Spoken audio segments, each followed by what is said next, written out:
Hi everybody, hope you guys are having a really good day today. If you're watching this, that means you are a $10 plus file friend patron on my Patreon page, so thank you so much for that extended support. It means the world. I know you guys usually only get PSDs from me, but today I decided to do something a little bit different for you.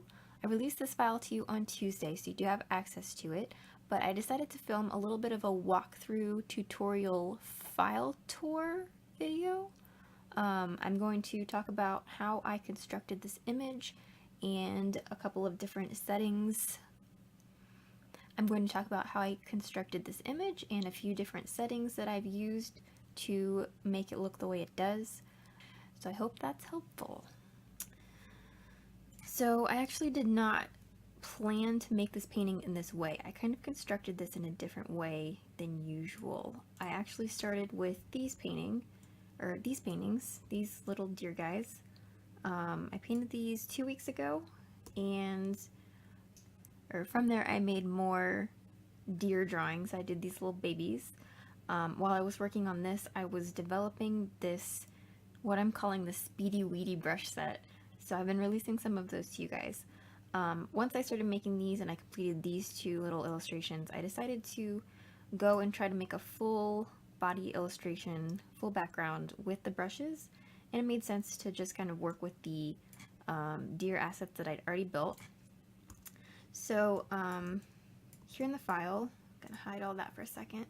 I kind of just made a new artboard. I did a sketch. I kind of sketched this stuff in, and then I dropped those two finished deer where I felt that they fit into the composition. Actually started blocking in my light first. I knew I wanted this to have a really warm, sunny, kind of late afternoon feeling.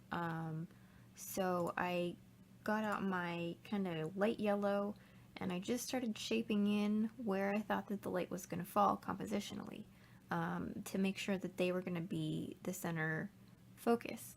I started filling in other shapes that I had sketched out, just with solid shapes to get that color in there, to get that feeling of what I wanted, a very, very lush green.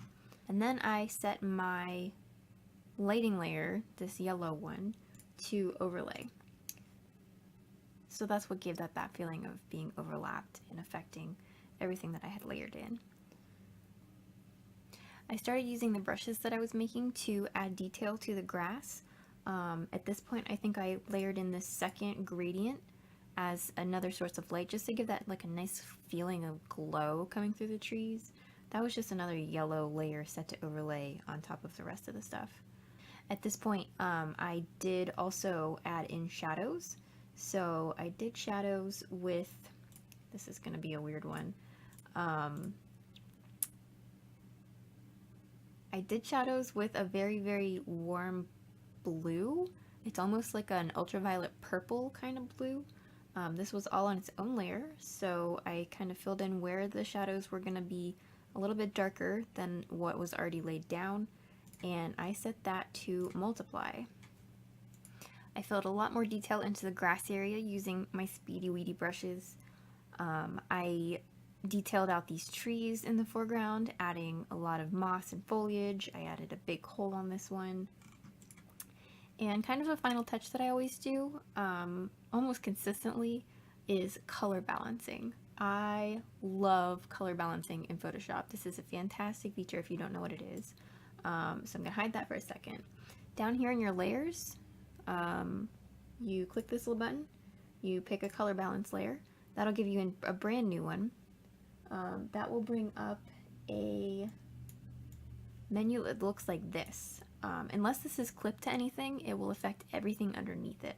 So right now this is going to affect everything that we've done.